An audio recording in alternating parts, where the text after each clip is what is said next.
माझ्या तमाम हिंदू बांधवांनो, भगिनींनो आणि मातांनो,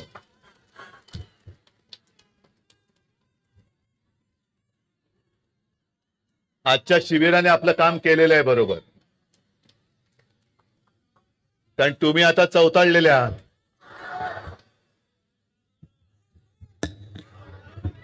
आवाज येतोय? मी आपला आवाज दिल्लीच्या कानाचे पडदे फाडून टाकणार आहे.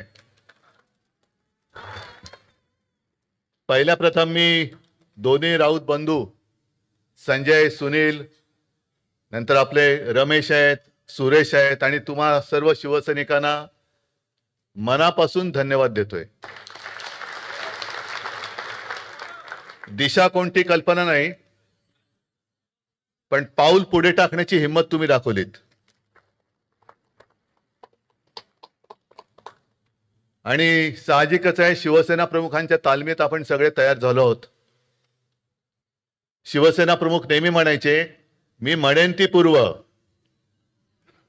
आणि त्याच दिशेने आपण केवळ आपल्यालाच नाही तर आपल्या राज्याला आणि देशाला न्यायचंय.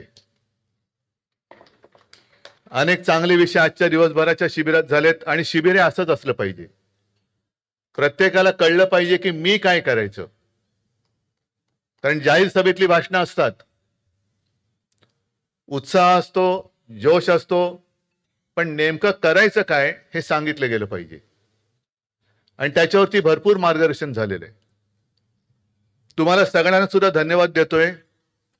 स्कोर किती झाला कोणालाच माहिती नाहीये. आपल्याला स्कोरची चिंता नाही, आपल्या विरोधकांची दांडी उडवायची.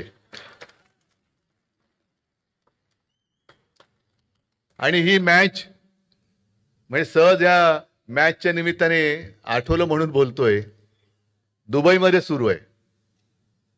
टीव्हीवरती बघायला काय हरकत नाही, दुबईत जायला सुद्धा काय हरकत नाही. पण याच्या आधीची मॅच जी झाली हिंदुस्थान पाकिस्तान, ती दुबईमध्येच झाली. आणि ती मॅच बघायला इकडनं काही तथाकथित बाळासाहेबांचे विचार मानणाऱ्यांची कार्टी गेली होती.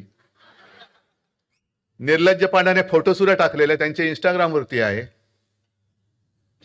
मला वाटतं अनुराग ठाकूर त्या पाकिस्तानी खेळाडूच्या बाजूला बसलेत. त्याच्यानंतर आपल्या महान घराणेशाही अजिबात नाही, पण अगदी डॉन ब्रॅडमनला ज्यांनी शिकवलं, सुनील गावस्करना शिकवलं, विराट कोहलीना शिकवलं, ते सन्माननीय जय शहा हे सुद्धा मॅच बघायला गेले होते. आता हा माझा पुढचा प्रश्न तुम्हाला आहे, हेच जर का जय शहाच्या जागी उद्धव ठाकरे असता किंवा आदित्य ठाकरे असता, तर यांची नरकात गेलेली सगळी पित्र वरती येऊन थैताट घातलं असतं. बरोबर ना? कारण स्वर्गात पुण्यात्मे असतात ते स्वर्गात जातात, यांचे कुठे पुण्यात्मे नरकात गेलेत. पण एक फेक नॅरेटिव्ह जो हा विषय ना तो हाच आहे. नेमकं आपण कोणत्या दिशेने चाललोय हेच कोणाला कळत नाहीये. आणि म्हणून मी मगाशी संजय बोललो आणि ज्याचा तुम्ही उल्लेख केला की भाजपा हिंदुत्ववादी आहे, हेच फेक नॅरेटिव्ह आहे. भाजपा देशप्रेमी आहे, हेच फेक नॅरेटिव्ह आहे. कारण एका बाजूला हिंदुस्थान पाकिस्तान, जोपर्यंत पाकिस्तान आपल्या देशाबरोबर सरळ वागत नाही तोपर्यंत हिंदुस्थान पाकिस्तान बरोबर कोणतेही अगदी खेळाचे जरी असले तरी संबंध ठेवणार नाही, हे बोलायचं. सुषमा स्वराज तेव्हा बोलत होत्या. हिंदुत्ववादी म्हटल्यानंतर ज्या बांगलादेशमध्ये हिंदूंचा अनन्वित छळ होतोय, आता तिथल्या बातम्या येणं बंद झालंय. त्या बांगलादेश बरोबर क्रिकेटची मॅच खेळायची, पाकिस्तान बरोबर क्रिकेटची मॅच खेळायची, आणि आम्हाला तुम्ही हिंदुत्व आणि देशप्रेम शिकवणार. दुर्दैव काय झालंय की ज्यांचा स्वातंत्र्य लढ्याशी सुतराम संबंध नव्हता, आम्ही काल परवाच्या माझ्या भाषणात सुद्धा बोललेलो आहे, त्यांच्या हातामध्ये देशाची सूत्र गेलेत. कसं कळणार त्यांना स्वातंत्र्याचं महत्व? लढलेच नाही मुळामध्ये.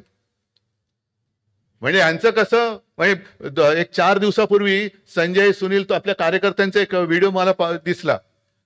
आजच्या शिबिराचा मेनू काय? वरण भात भाजी पोळी. अरे म्हटलं चिंतन शिबिर आहे की निर्धार शिबिर आहे? हे शिवसेनेच्या शिबिरामध्ये पोळी भाजी. आपण सेफ राहायचं.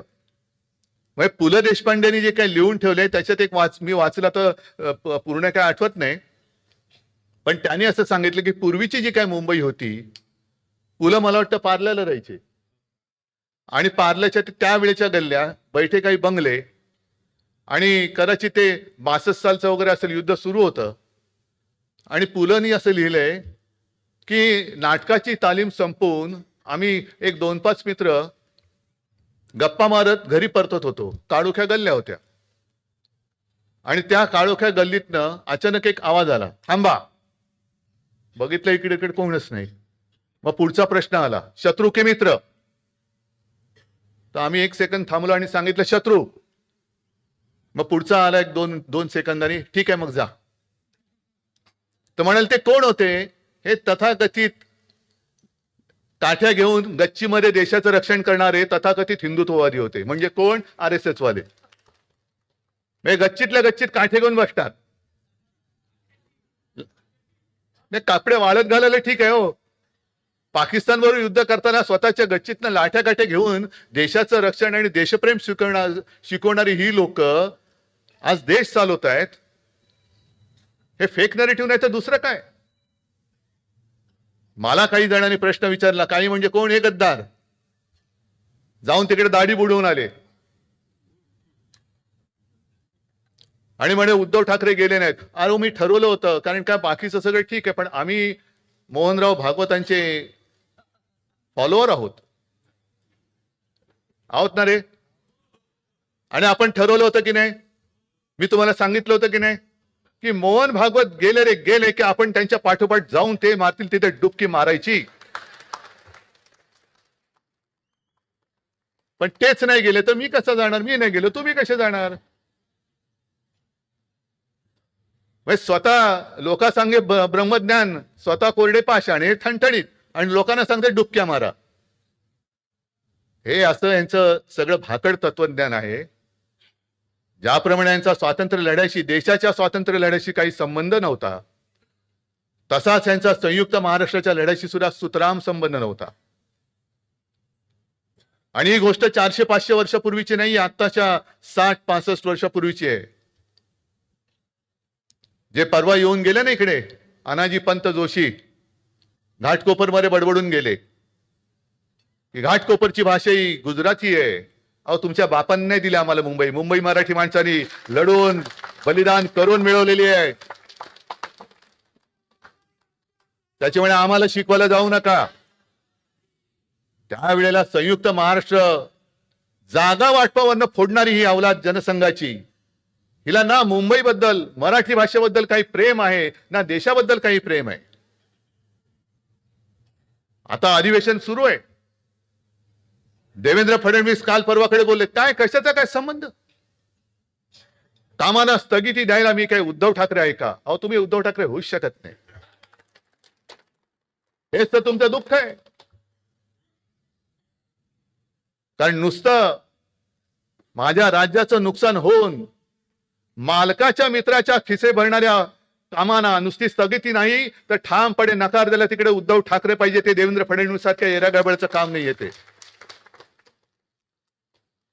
आणि देवेंद्रजी तुम्हाला उद्धव ठाकरे व्हायचं असेल तर उद्या अर्थसंकल्प जाहीर होतोय. जसं मी माझ्या नागपूरच्या पहिल्या अधिवेशनामध्ये माझ्या शेतकऱ्यांची कर्जमुक्ती केली होती, तशी तुम्ही उद्या माझ्या महाराष्ट्रातल्या शेतकऱ्यांना कर्जमुक्त करून दाखवा. मी माझ्या वचननाम्यातलं पहिलं वचन गोरगरिबांना 10 रुपयामध्ये शिवभोजन हे माझ्या नागपूरच्या पहिल्या अधिवेशनात जाहीर केलं होतं. तुम्ही माझ्या महाराष्ट्रातल्या माता भगिनींना 2100 रुपये उद्याच्या अर्थसंकल्पात जाहीर करून दाखवा आणि मग माझ्याशी बरोबरी करा. मी कोणत्या कामाला स्थगिती दिली होती? जरूर दिली होती. आरे कॉलनी मधल्या त्या वृक्षतोडीला मी जरूर स्थगिती दिली होती आणि सरकार राहिलं असतं तर तुम्ही रद्द करून कांजूरला आता तुम्ही ज्या अडाणीच्या घशामध्ये जी जागा घातले तिकडे कांजूर मार्गला माझ्या मेट्रोचं स्टेशन करून दाखवलं असतं. पण सगळं काही उचलून तुम्ही गुजरातला पळून नेताय. तुमचे मालक तिकडे बसलेत. आमचं गुजरात्यांबद्दल काही भांडण नाहीये. पण ही लोक येऊन आता तो जो काही भाषिक प्रांतवाद करतायत, म्हणजे देशाला स्वातंत्र्य मिळाल्यानंतर भाषावर प्रांतरचना झाली. गुजराती लोकांना गुजरात मिळालं, त्यांना त्यांची राजधानी मिळाली. उत्तर प्रदेशमध्ये तसाच मध्य प्रदेश तयार झाला, उत्तर प्रदेश तयार झाला, बिहार झाला, सगळे प्रदेश तयार झाले. त्यांना त्यांची भाषा आणि त्यांची राजधानी मिळाली. मराठी माणूस म्हटल्यानंतर मराठी माणसाला कोणी किंमतच देत नाही. मराठी मराठी काय करेल मराठी?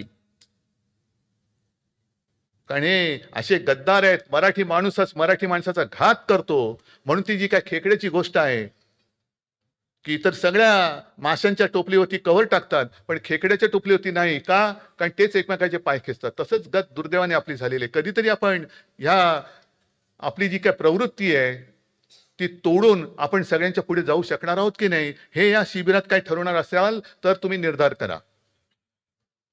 किती दिवस बसायचंय?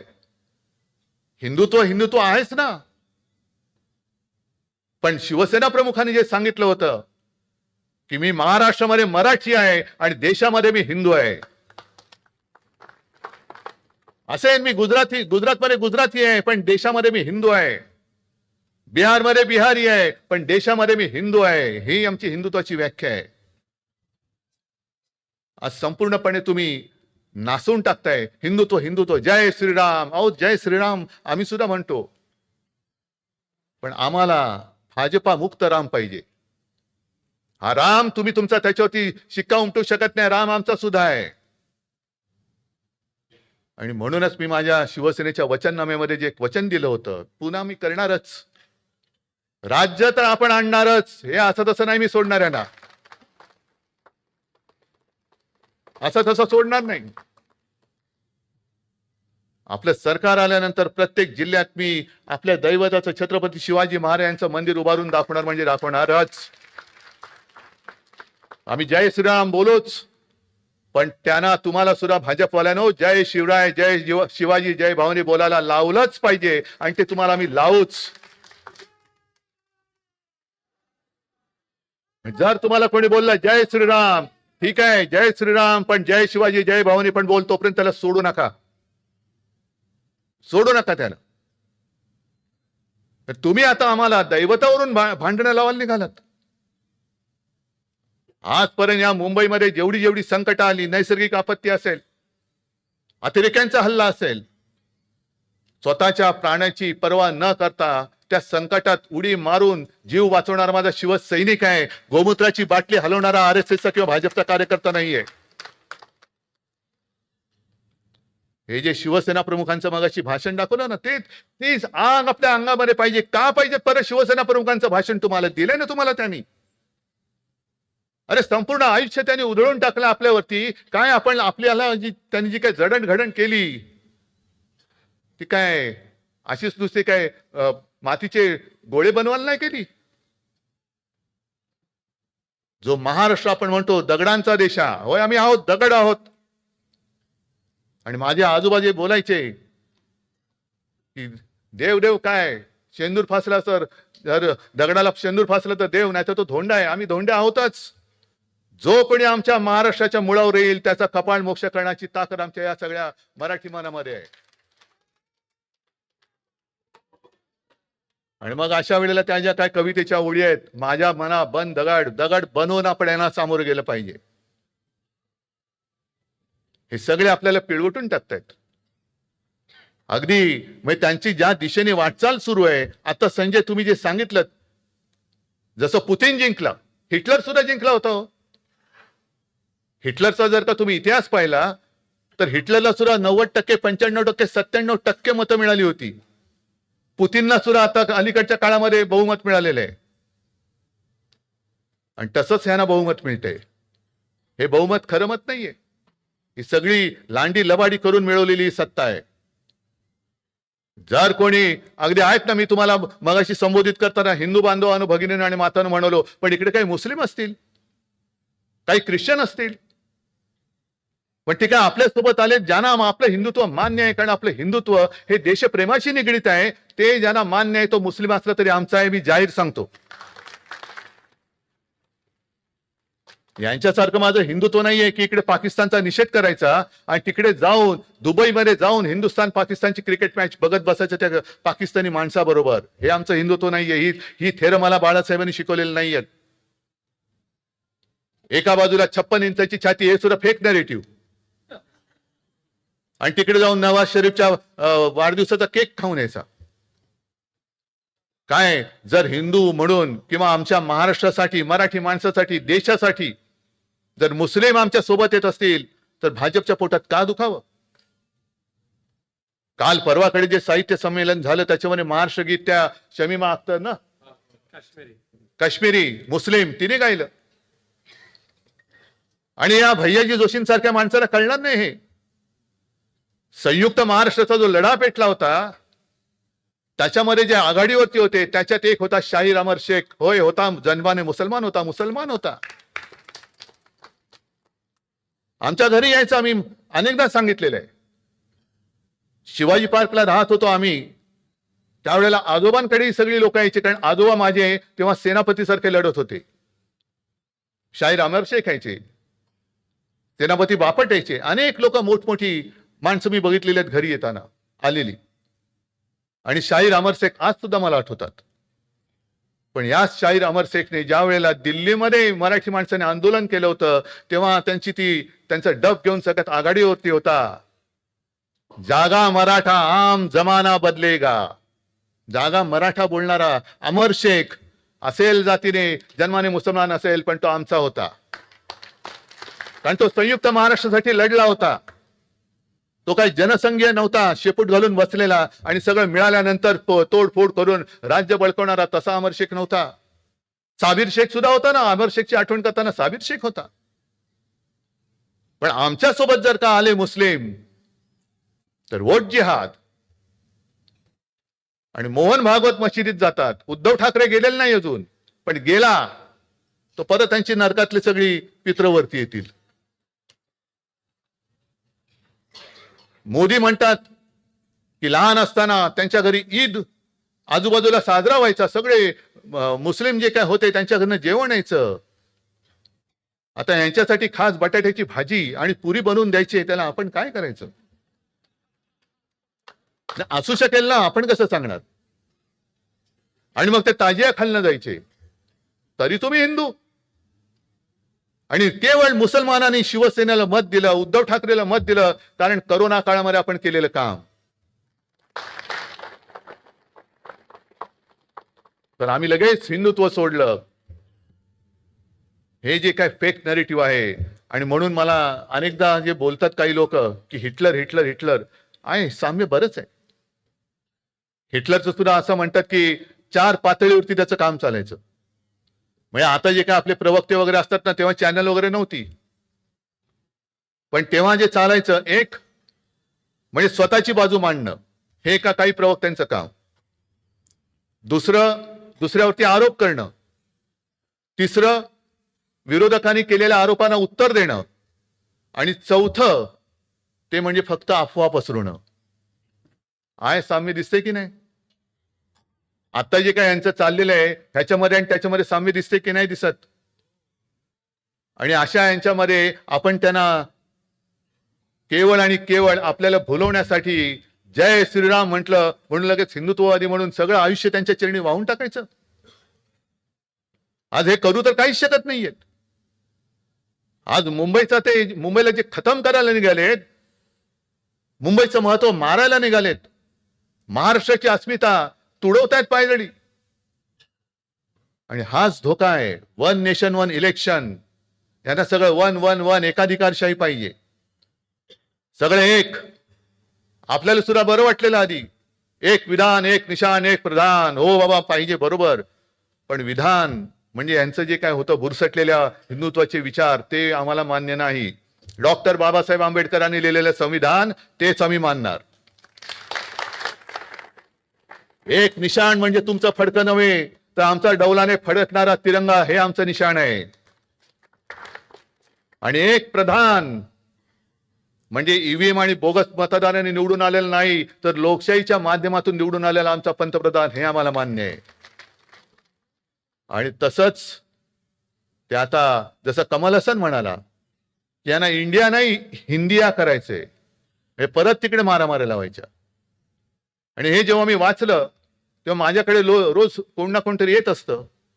बिहारची काही लोक आली होती, त्यांना मी विचारलं, ते बोलले साहब हे सच है.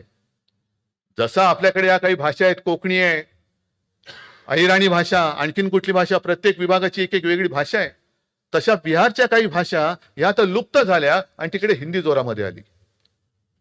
मग हे जेव्हा होतं, हिंदी विरुद्ध सुद्धा काही आमचा लढा नाहीये, पण आता भाजपा जे करतंय, देशामध्ये फूट पाडण्याचं काम करते, तोडा फोडा आणि राज्य करा, हे यांचं जे काही चाललंय, हे गाडण्यासाठी आपल्या हातामध्ये भगवा घेऊन आपल्याला पुढे जायचंय. म्हणून भगवा घ्यायचंय. माझा काहीतरी मुख्यमंत्रीपद गेल्यावर मी सोडून दिलं, ते कुठे जीव माझा जळला नाही, कारण माझा प्राण वर्षामध्ये नाही, माझा प्राण तुमच्यामध्ये आहे. माझा प्राण तुमच्यामध्ये.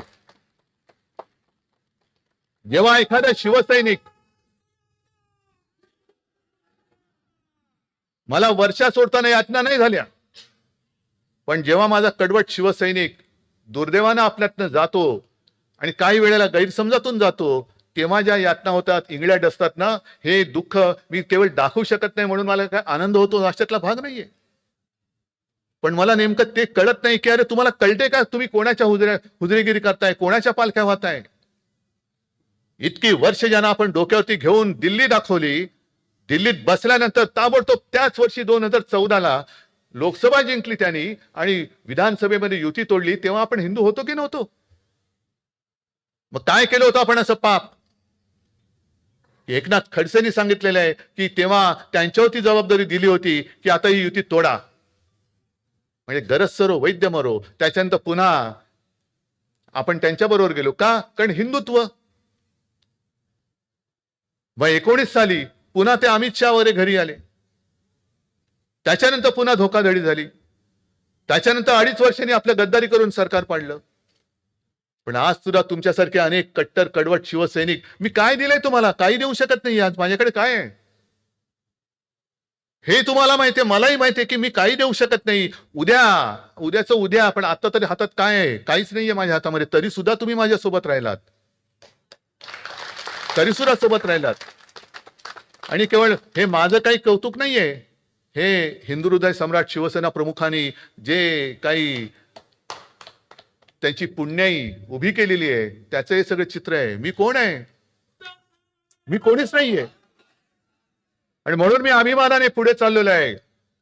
निवडणूक आयोगाने आपल्यावरती अन्याय केलेला आहे. सुप्रीम कोर्टाचा निकाल अजून लागत नाहीये. एक एक एक एक एक एक न्यायमूर्ती येत आहेत आणि जात आहेत, येत आहेत आणि जात आहेत. पुढच्या वर्षी लवकर या, तसे पुन्हा जात आहेत. 50 वर्ष, 70 वर्ष, आमच्या केसला आता 75 वर्ष झाली. त्याचा आम्ही आता अमृत महोत्सव करतोय, रौप्य महोत्सव करतोय, सुवर्ण महोत्सव. का अहो, केस केले माहित नाही तुम्हाला, 100 वर्ष झाली आमच्या केसला, निकालच लागत नाही अजून. ही असली लोकशाही घेऊन आपण पुढे जातो आहोत. आणि तरी सुद्धा मी ठाम उभा आहे, हातामध्ये मशाल घेऊन. आणि अजूनही एवढं सगळं करूनही, म्हणजे नाव चोरलं, पक्ष चोरला, वडील चोरले, कारण वडिलांचा पत्ता नाही यांच्या, कारण आयुष्यात कधी काही केलं नाही. मग शिवाजी महाराज आमचे, संभाजी महाराज, अरे आता तो पिक्चर आलाय छावा, काय भाजपवाल्यांचं काय करतो त्याच्यात, काय केलं काय तुम्ही? हा, जशी इतर लोक बघतायत पिक्चर, तसं तुम्ही पिक्चर बघताय. हा, अनाजी पंतांचं काय बघायचं असेल म्हणून जात असाल तर जरूर जा, की बरोबर त्यांची परंपरा चालवतोय की नाही, भगव्याला डाग लावतोय की नाही, भगव्यात फूट पाडतोय की नाही. म्हणून मी या गद्दारांना सांगतोय की जसं मी माझ्या वडिलांचं नाव अभिमानाने लावतोय, शिवसेना उद्धव बाळासाहेब ठाकरे, तसं गद्दारांनी शिवसेना अमित शहा म्हणून लावावं, नाही तर शिवसेना अदानी म्हणून लावावं, कारण त्यांच्यासाठी काम चाललेलं आहे. हे केवळ आपण जिंकण्याची लढाई नाहीये, तर कशावरती विजय मिळवायचा हे पहिले ठरवा. निवडणुका येतात आणि जातात, विजय होतो, पराभव होतो, परत विजय होतो. अगदी आजच्या शिबिराने मला 2000 साली अमरावतीला जे शिबिर घेतलं होतं त्याची आठवण झाली. कारण 99 साली आपल्याला वाटलं होतं आपण जिंकणार, 95 साली सरकार आलेलं, 99ला तर नक्की येणार, पण नाही आलं सरकार. सगळं चिडीचूप, कसं झालं. आपल्याला हा एक थोडासा नाही म्हटलं तरी प्रॉब्लेम आहे. आपण जोशात असतो, पण जरा कुठे खुट झालं की सगळा जोश जातो आणि अरे काय झालं, काय संपत नाही हो. पाऊस पडत असतो, मध्ये दुष्काळ येत असतो, पुन्हा पाऊस येतो, पुन्हा कोंब येतात. तशी माझी शिवसेना आहे, तशी माझी शिवसेना. वाटत असेल कोणाला दुष्काळ, पण बीज पेरली गेलेली आहेत, बीज पेरली गेलेली आहेत, ती त्या बीजापर्यंत, त्या मुळापर्यंत कोणी पोहोचू शकत नाही. त्या 99 साली सुद्धा अमरावतीला आपण शिबिर घेतलं आणि त्याच्यानंतर पुन्हा नवे धुमारे फुटले आणि मग पुन्हा नवीन वाटचाल सुरू झाली. तशीच आजची पुन्हा नवी वाटचाल आहे, तशीच ही पुन्हा वाटचाल करायची. फक्त तुम्हाला सगळ्यांना एक ठरवावं लागेल. आज तुम्ही जिद्दीने इकडे आलेला आहात. संजय, मगाशी तुम्ही जे बोललात ते खरं आहे. लोकसभा निवडणुकीमध्ये आपण त्यांचं अश्वमेधाचं गाढव अडवलं होतं, महाराष्ट्राने अडवलं. अभिमान वाटतो मला तुमचा. या ईशान्य मुंबईमधनं सुद्धा त्यांची मक्तेदारी आपण मोडून टाकली लोकसभेमध्ये. मला अभिमान आहे तुमचा. पण लोकसभा निवडणूक आणि विधानसभा निवडणुकीत एक नक्की मान्य केलं पाहिजे की आपण गाफील राहिलो. लोकसभेला आपल्याला जिंकायचंच आहे म्हणून लढलो, त्वेषाने लढलो, आणि ती महायुती लोकसभेला आपण जिंकणार कारण मोदीजी आहेत. लोकसभेनंतर विधानसभा आली, मधल्या काळात हे सगळे घुसवाघुसवीचे प्रकार झाले मतदारांचे. आपण ज्या मानसिकतेत होतो की आम्हाला जिंकायचंच आहे, त्या मानसिकतेत महायुती होती आणि आम्ही जिंकलो आहोत. अगदी आपले मित्रपक्ष सुद्धा जॅकेट बिकेट शिवून तयार होते की बस आता जिंकलोच आणि मी घोड्यावर बसणार, जाणार विधानसभेत. म्हणजे त्या निकालानंतर मला काही जणांनी जे सांगितलं, काँग्रेसवाले आले, राष्ट्रवादीवाले काही आले आणि मला म्हणाले, उद्धवजी एक चूक जी झाली ती झाली, ते नाव जाहीर करायचं वगैरे म्हटलं ते सोडून द्या, त्याचा आता इतिहास झाला. पण त्यांनी सांगितलं ते फार महत्वाचं होतं की विधानसभा निवडणुकीमध्ये आपण केलेलं काम आपल्या ह्या जागेच्या साठमारीमध्ये आपणच मारून टाकलं. आपणच मारून टाकले. खरंय. आपण काय करत गेलो, तुम्ही किती देणार, एवढे, आम्ही एवढे, तुम्ही काय करणार, हे, आम्ही हे, ह्याच्यातच राहिलं. अरे पण आपण उत्तमरित्या सरकार चालवून दाखवलं. जगभरामध्ये आणीबाणी सदृश्य परिस्थिती नव्हे, आणीबाणीपेक्षा वाईट परिस्थिती होती, त्याही वेळेला आपण महाराष्ट्र थांबू दिला नव्हता. हे आपण लोकांना सांगूच शकलो नाही. आणि तेच काम नेमकं त्यांनी केलं. भ्रष्टाचार, भ्रष्टाचार, भ्रष्टाचाराचा काय आगडोम नुसता केला. आहे इकडे आता सूरज, आहे इकडे बसलाय, नाही घाबरला. काय खिचडी घोटाळा. अरे तुम्ही बकासुरासारखे खाताय, तुमचे हजारो कोटीचे भ्रष्टाचार आता बाहेर येत आहेत. संजय राऊतला आत टाकला होता तुरुंगात, नाही डरला. एक तर मला वाटतं घाबरून संजयला त्यांनी सोडून दिला. जा बाबा जा, तू गेलास तर तिकडे बरं.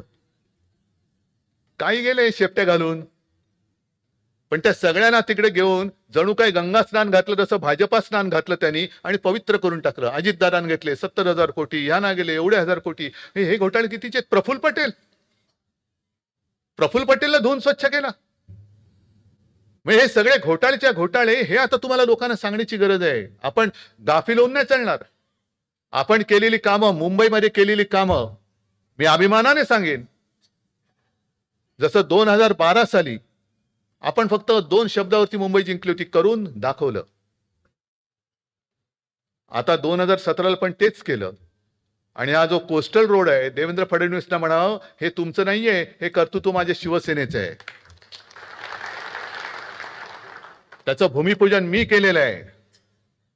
अगदी शिवडी नावाचा जो लिंक रोड आहे तो सुद्धा जरी तुम्ही सुरू केला होता तरी त्याचा पहिला गर्डर मुख्यमंत्री म्हणून मी माझ्या हस्ते तिकडे टाकलेला आहे. कोरोना काळामध्ये मी काम बंद पडू दिलेलं नव्हतं. मेट्रोची कामं बंद पडू दिलेली नव्हती. कोस्टल रोडचं पडू दिलेलं नव्हतं. हॉस्पिटलमध्ये सुद्धा ज्या तुम्हाला कधी आयुष्यात जमल्या नसता एवढ्या सुद्धा सेवा सुविधा आम्ही उपलब्ध करून दिल्या होत्या महाराष्ट्राला. फक्त तुम्ही तुमच्या मालकांच्या मित्रांची हुजरेगिरी मी केली नाही म्हणून मी उद्धव ठाकरे नाही, तुम्ही उद्धव ठाकरे नाहीच आहात आणि होऊ शकतच नाही आहात.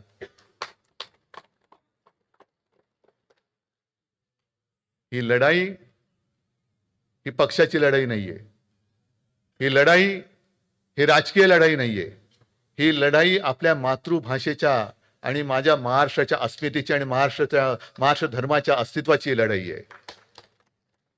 आणि जसं समर्थ रामदास बोलले होते, मराठा ते तुका मेळवावा, महाराष्ट्र धर्म वाढवावा, तेच बरोबर शिवसेना प्रमुख 66 साली बोलले होते.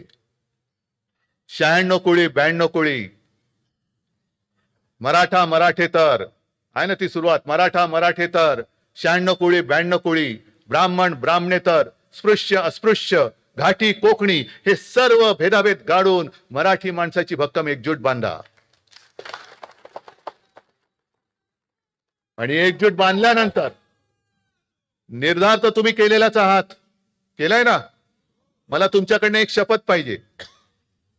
एक शपथ अशी की मुंबई महापालिकेची निवडणूक जेव्हा लागेल, कधी लावो, मी म्हणेन आत्ता घ्या. तुम्ही जिंकलायत ना, घ्या ना आत्ता. आम्ही नाही घाबरत, तुम्ही जिंकलेले का घाबरताय? आत्ता लावा, आम्ही तयार आहोत. पण तुम्ही सगळ्यांनी शपथ घ्यायची की निवडणुकीमध्ये बटेंगे नाही, कटेंगे नाही, फुटेंगे तर अजिबात नाही, बंडखोऱ्याच करायच्या नाहीत, चालणार नाहीत. कारण ही आपल्या आईच्या अस्तित्वाची लढाई आहे. आईशी बेईमानी करू नका, आईशी गद्दारी करू नका. कारण ज्या आईने आपल्याला जन्म दिला, ज्या आईने आपल्याला मोठं केलं, तिच्याशी गद्दारी करणारा कधी तिचं नाव घ्यायला लायक नसतो.